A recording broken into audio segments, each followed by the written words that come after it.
Je suis appelé à chaque instant à pouvoir rendre compte de l'espérance que j'ai reçue. Alors, c'est à cause de cela, et seulement à cause de cela, que je me permets de venir vous partager ces différents types d'alliances bibliques. Je le ferai de façon très simple, mais avec une grande profondeur, parce que je pense qu'au fur et à mesure que je faisais ce travail, j'ai pu moi-même m'édifier de l'importance de l'alliance conclue avec le Seigneur. Alors, nous allons aller directement au sujet, en parlant des différents types d'alliances bibliques. L'alliance est une notion centrale dans l'histoire du peuple de Dieu. Nous parlons de l'Ancien et Nouveau Testament, de l'Ancienne et de la Nouvelle Alliance. Mais comment et pourquoi le peuple d'Israël est-il arrivé à exprimer sa relation avec Dieu avec le terme alliance? Quelle signification avait alors pour eux ce mot alliance? A-t-il encore pour nous aujourd'hui la même signification? Voilà trois questions qui vont nous aider à bien comprendre les différents types d'alliances aujourd'hui. Voilà ces quelques questions que nous devons nous poser pour entrer dans le sujet. Une alliance pour nous. Que signifie le mot alliance?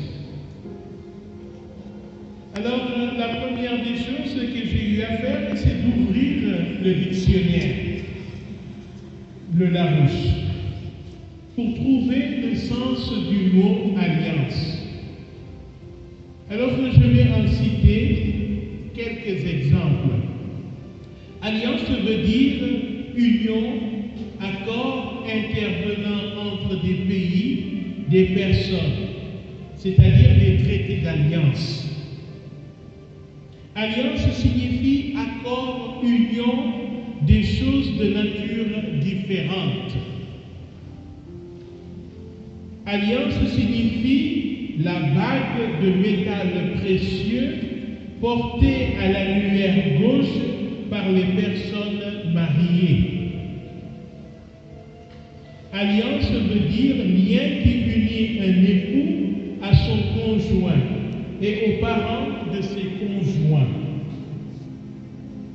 Alliance veut dire objet d'un traité consistant dans l'engagement d'entraide mutuelle de deux ou plusieurs personnes.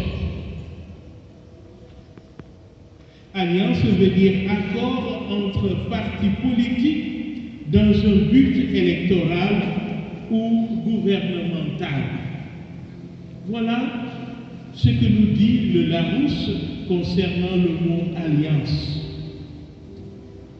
Alors, selon le dictionnaire et encore Encarta, alliance, c'est une entente officielle ou solennelle faisant l'objet d'un accord unissant des personnes ou des États.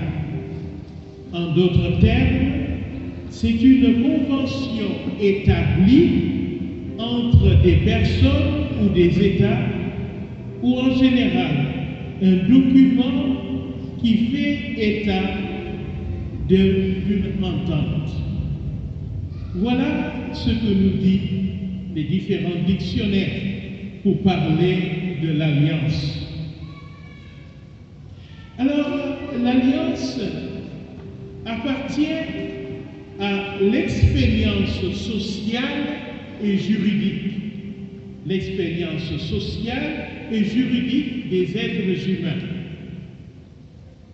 Qu'il s'agisse d'un pacte d'amitié entre deux personnes, d'une alliance de paix, de coopération ou de mariage. Donc il s'agit d'un aspect social ou d'un aspect juridique. Alors,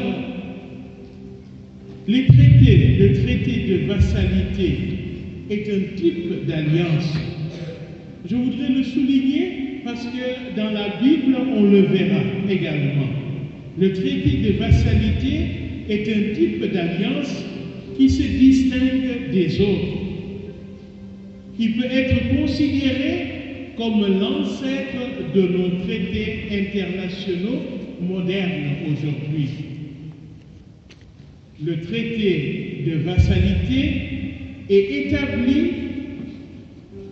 pour un temps entre le roi d'une nation puissante et celui d'une petite nation. Alors la partie supérieure s'engage à protéger la partie faible. Mais celle-ci ne doit faire montre de loyauté envers la puissance aliénée. Voilà ce que l'on parlerait de traité de vassalité. Pour nous, quand nous parlons d'alliance, qu'est-ce que cela signifie? C'est un lien. Mais aujourd'hui, nous constatons que quand nous parlons d'alliance, le lien est parfois fragile. Souvent, ce lien dure très peu. On entend dans une alliance ou dans l'expression alliance quelque chose qui dure très peu.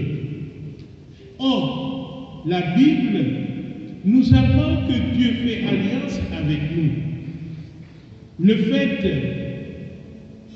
nous dit de façon très claire que l'alliance aujourd'hui, pour notre temps aujourd'hui, ne reflète pas ce que dit la Bible. Alors, pour les gens de la Bible, qu'est-ce que signifie l'alliance? Alors maintenant, nous allons prendre la Bible et nous allons regarder de façon très sommaire et simple le sens de l'alliance dans la Bible.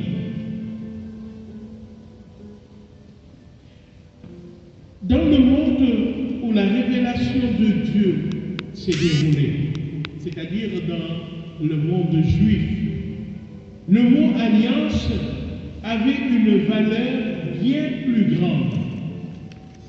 Il exprime quelque chose d'essentiel, quelque chose de vital. Donc c'est quelque chose de très important, mais quelque chose qui est en lien avec la vie. Ce mot désignait un engagement qui, une fois conclu, devrait durer toujours. C'est différent d'aujourd'hui quand on parle d'alliance et on pense à un temps limité. Du temps de l'Ancien Testament, dès que l'alliance est conclue, il est conclu pour toujours. Et nous allons le voir à travers les différents signes. Le sens primitif du terme hébreu qui désigne alliance veut dire entre deux. Entre deux.